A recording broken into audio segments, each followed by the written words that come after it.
everyone. I am ready to do another first listen of a new band to me, and that is Savatage. Many of you have told me that I really need to check out this band because it's important to the whole sequence and development. And Vlad tells me that yes, they came from the 80s and they really influenced a lot of subgenres of metal down the line. Everything from power metal, progressive metal, speed metal, thrash metal, all the way to symphonic metal. And so I guess they kind of had an impact. And the song that I'll be listening to is called Gutter Ballet. Now, that's a strange title to me. Ballet in the classical world is ballet. All the elegance and tradition around it and athleticism and artistry, all of that. And now we have gutter ballet. Well, I suppose I might find out what that's about if I listen. So let's just dive in and see how it goes.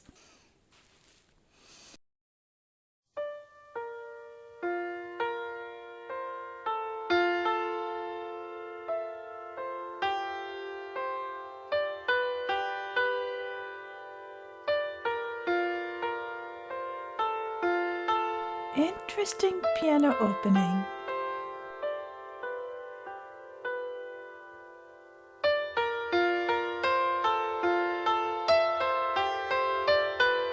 Very prelude-like.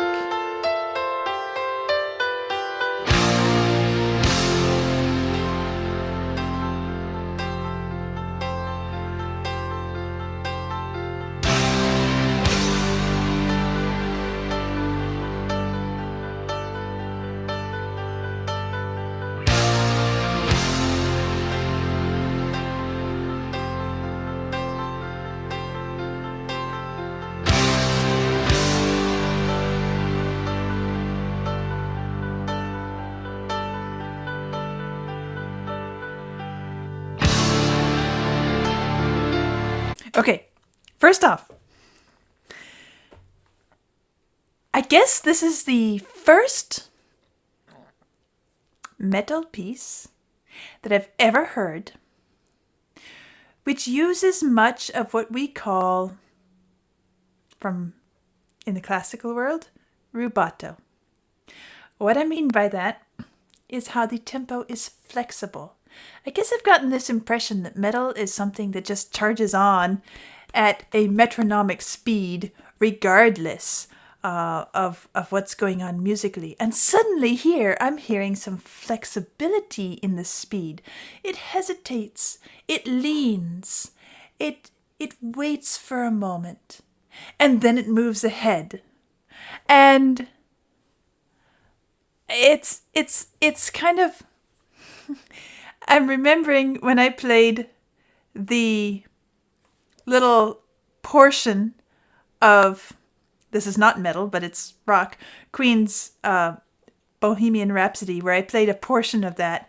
And one of the comments that came to me on YouTube was somebody saying, it's all fine and good, but I really don't like the over-romanticized push and pull that you're putting into it. I want to feel that it is steady. And that was interesting to me to hear that. Of course, some music wants to be steady, but some of it wants, at least I feel that it wants some push and pull, some flexibility, some pliability, some, stretch and contraction. And now here, of all places, I'm finding that happening in a piece of metal? Really? Okay, this is something new to me, and I'm fascinated by it. But I have to say I like it. So let's just back up. I want to hear all of that again. I don't think we've gone too far into the song to make it too long to back up to the beginning. And And I just want to hear that again and enjoy it.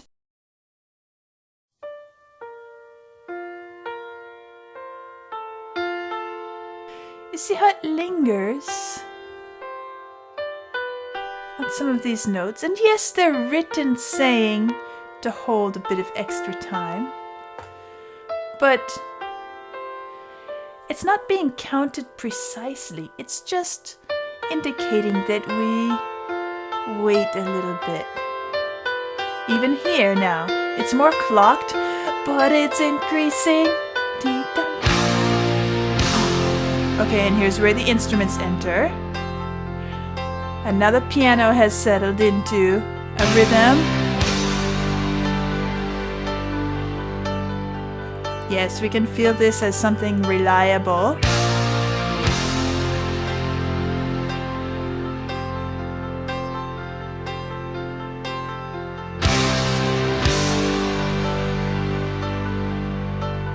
Now it starts to ease up a little bit.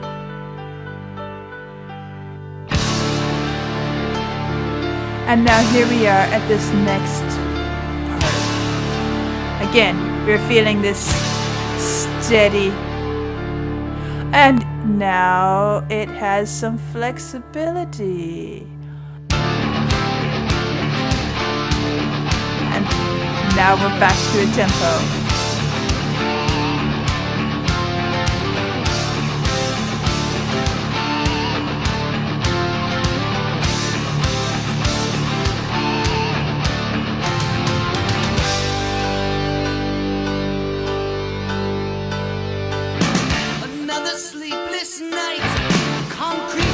Where the voice enters. Sirens screaming in the heat. Neon cuts the eye as it just decides that the world beneath its feet.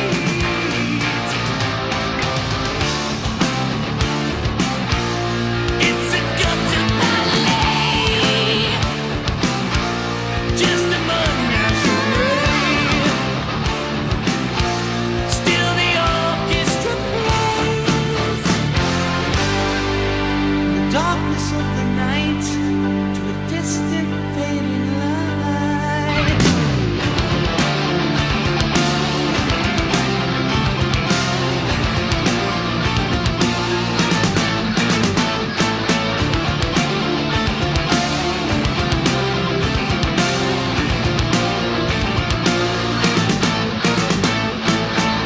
Balanced on their night, little parts of lives, such a strange reality. Kill the unicorn.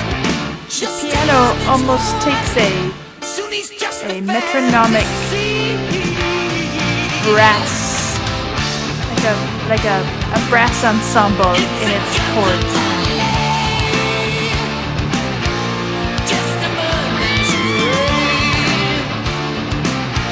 Still the orchestra plays on a dark and lonely night to a distant fading light.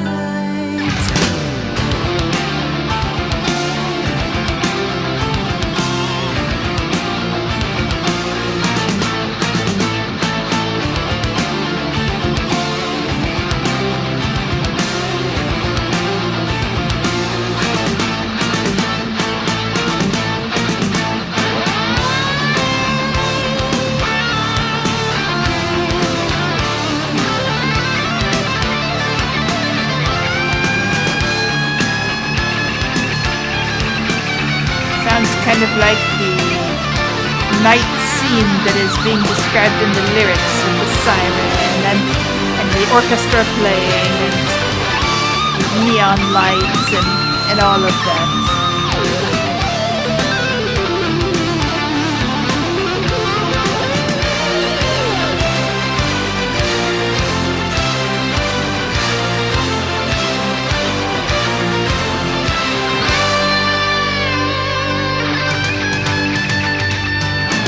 Jester takes his bows, slips into the crowd as the actors fade away.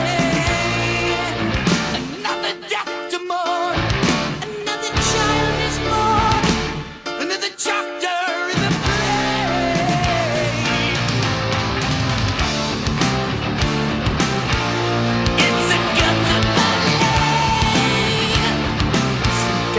ballet. Still the orchestra plays on a dark and lonely night. And then it starts to ease up Distant again. fading light. This is so interesting. It's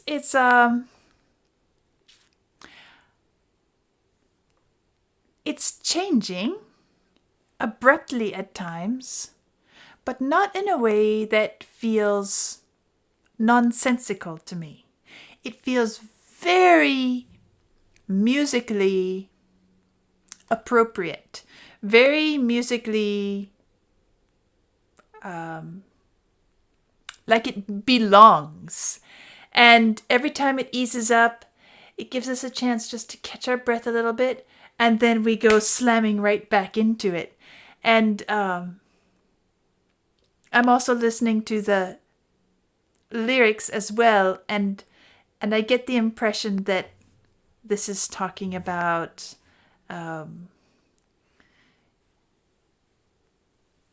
it's a reflection on the life of somebody in the street, essentially. And a sort of turning that into an artistic reflection. The idea of ballet.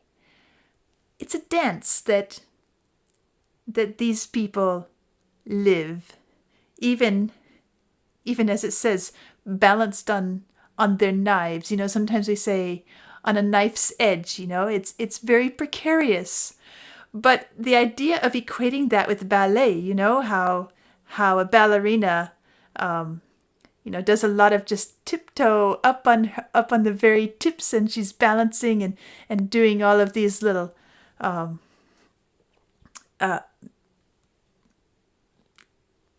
it's the way ballet is, you know. You see the artistry in it, and then saying that these people living on the street live their own kind of ballet, their own kind of balancing act, where it is a kind of an art form.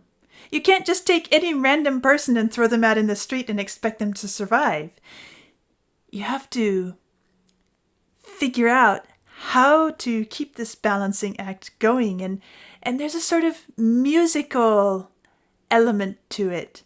Maybe not the kind of music that we go hear in a concert hall or at the ballet, but there are the sirens, there are the neon lights, there are the cars passing, there are the different sounds of that world, that life, and they all come together and create this its own orchestral sound. That's a very unique perspective, and I don't know if I should say I like it, because of course I don't like the fact that people have to live that way. But at the same time, it's a very thought-provoking image, artistic image. And so I like that fact, that it puts it in a way that makes us think about it a bit differently. Reminds me a bit of that old book called The Jungle, which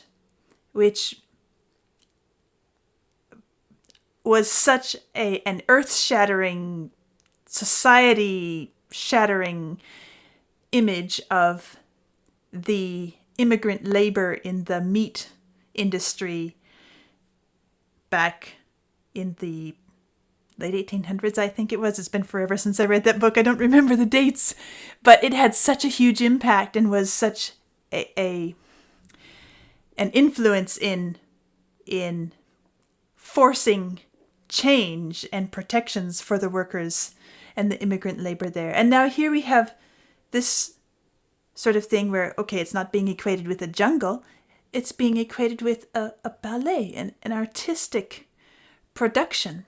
And yet it makes us think. Lonely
It does. It has the forcefulness and the energy and the sound world and the notes of desperation and hints of violence that is in that world.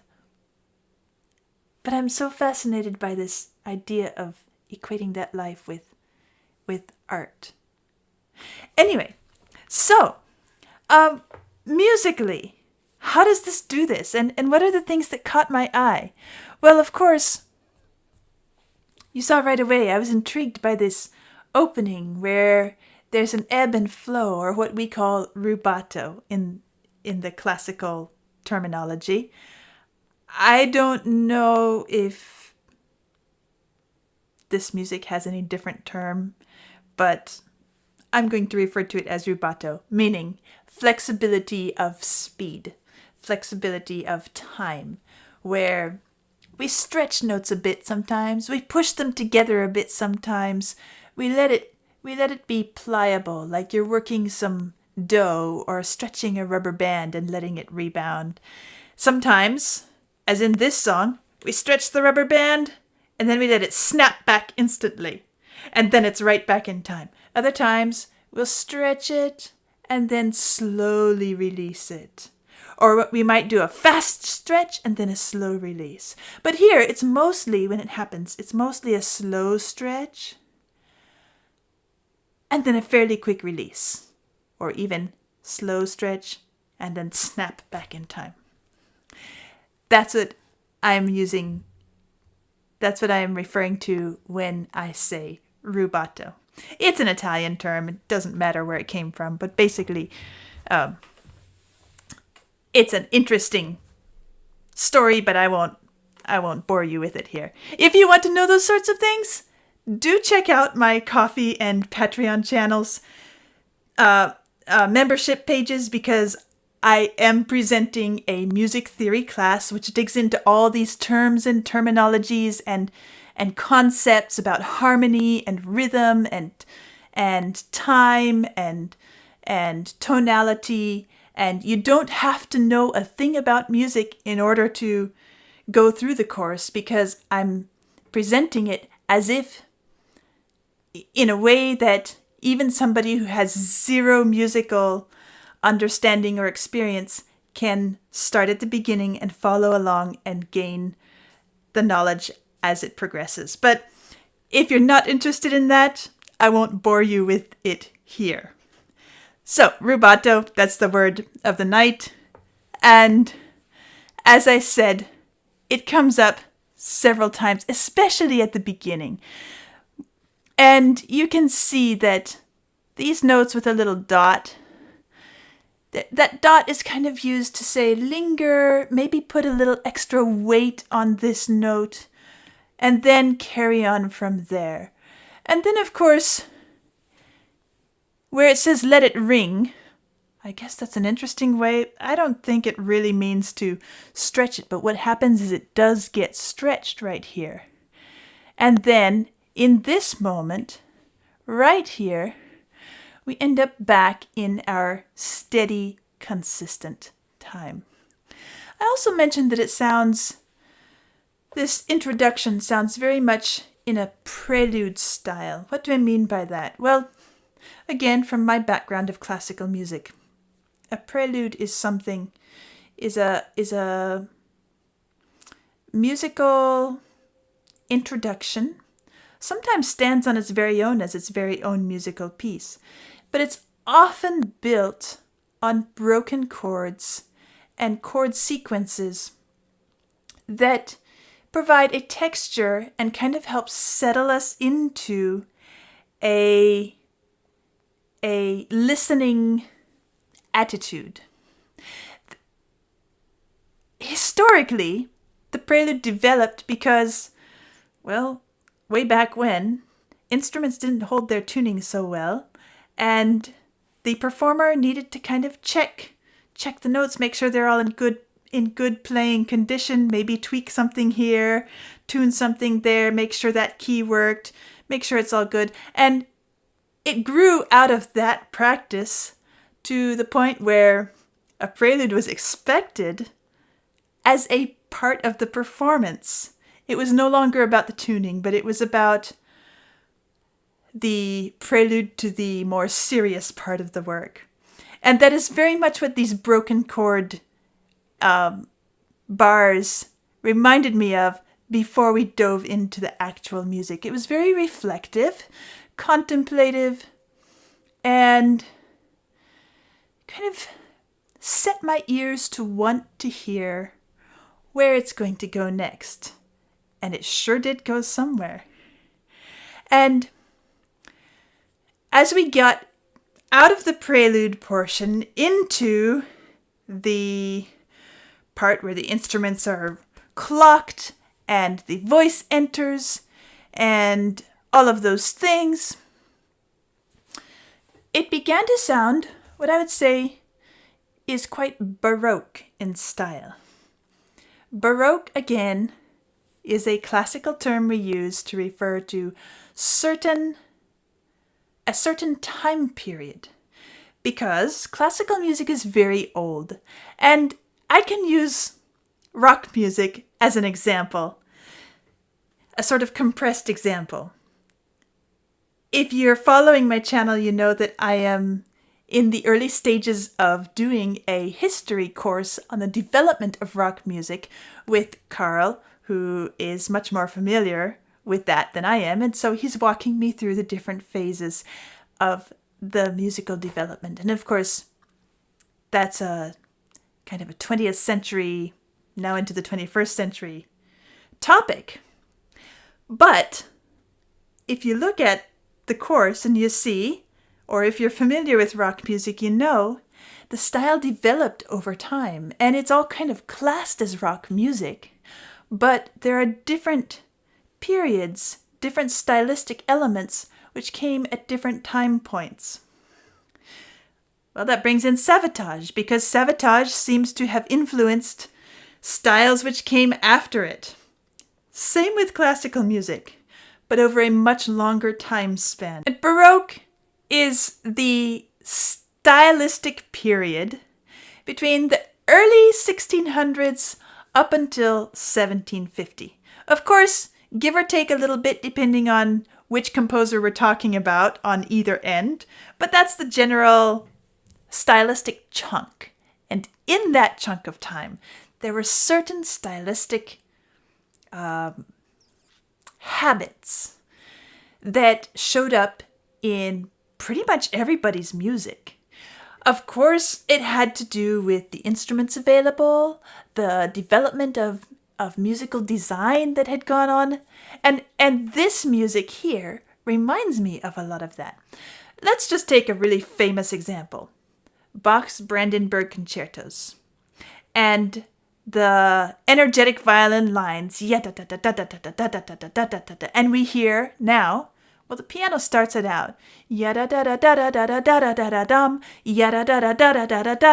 dum. That's what we're hearing when this enters, and it's very clocked, and it's very high energy, and it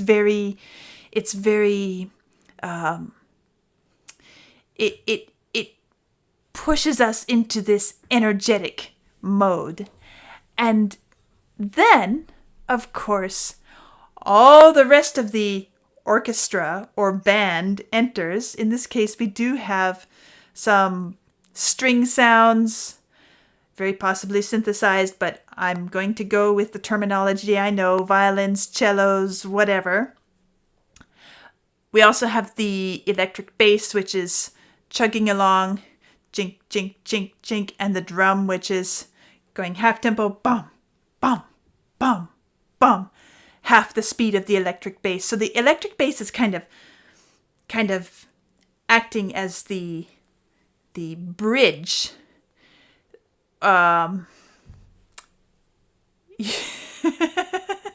This description just came to mind, which maybe sounds horrible, but let's say the drum is the bread, and the electric bass is the mayonnaise that helps, or the spread that helps to add a little bit of a connection, a link between the bread and the sandwich fillings that you put on top, which are the the meatier stuff like the guitar and all of that that's happening above. Don't be surprised, she's an amazing cook.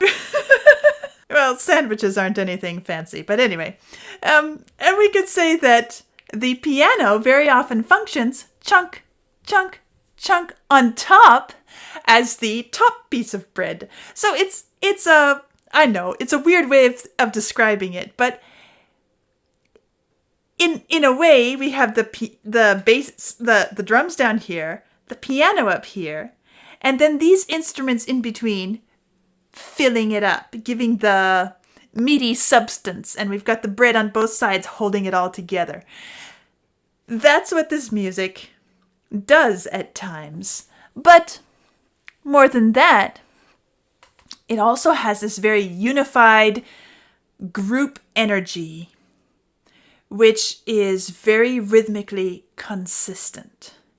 And that is why, and it doesn't use long phrases and like the opening which was a lot of ebb and flow. We could have gone into something quite romantic and mushy, we could say. More like Schubert or Schumann or Chopin or something like that. But no, instead, we went towards something more strict, more clocked, more rigid, and that's more akin to the Baroque styling. What I'm saying by this is that I'm not trying to say that this is a classical piece of music, or that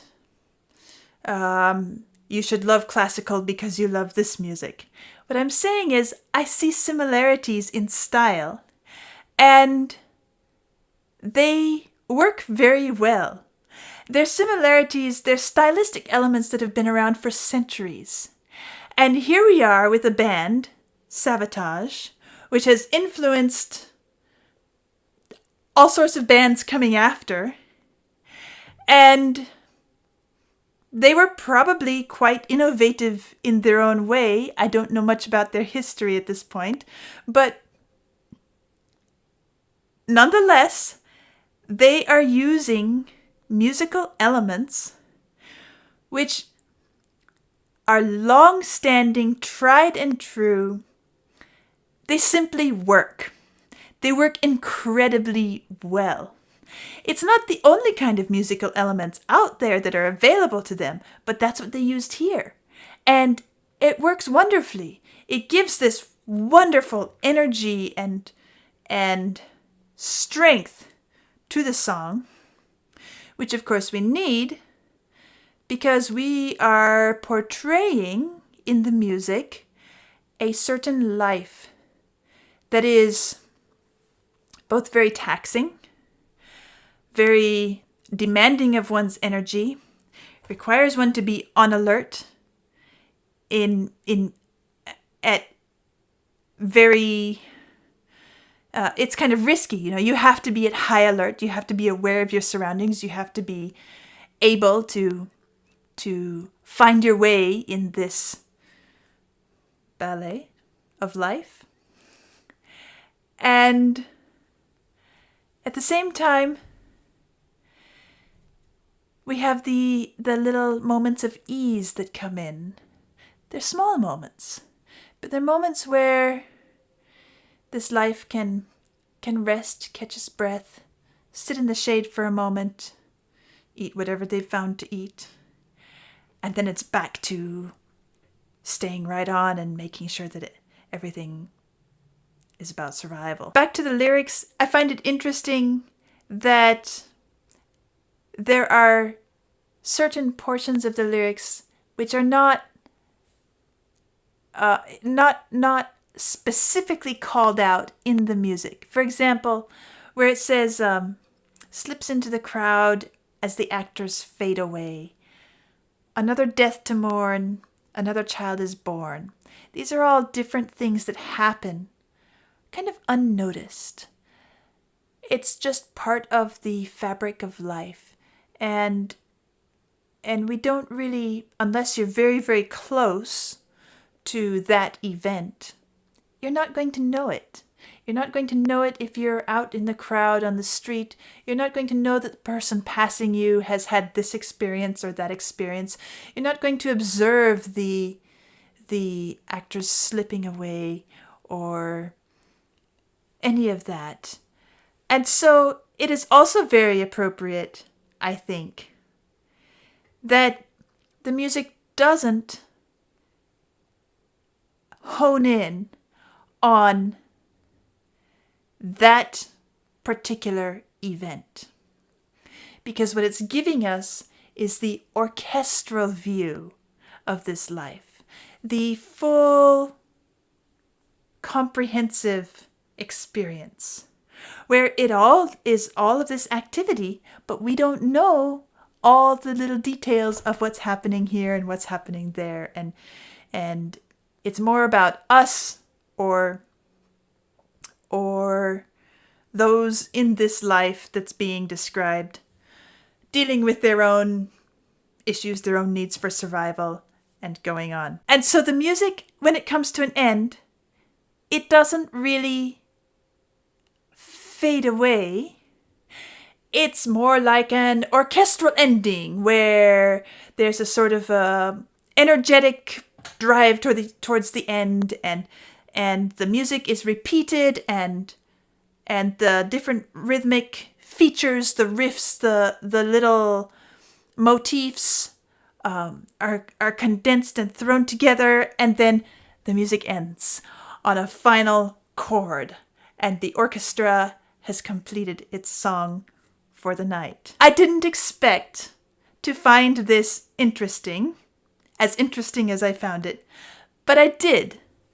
And do I like it enough to listen to it? Again, to put it on my playlist, I'll probably listen to it a few more times, but most likely, I'll probably go back to my Baroque music when I want to hear something like this. Just because that's my preferred sound world. At the same time, I did enjoy this, and I do appreciate what this music has done and how it has brought these ideas here, including the lyrics, this whole concept of gutter ballet and the hard life being having an artistic element to it. To me, I guess I will always remember that now, and I'm going to think about it for quite a while. It's going to be in the back of my mind, and I may explore that just in my own thoughts and my own time over the long term, because I do find it a very intriguing perspective. I'll see you soon.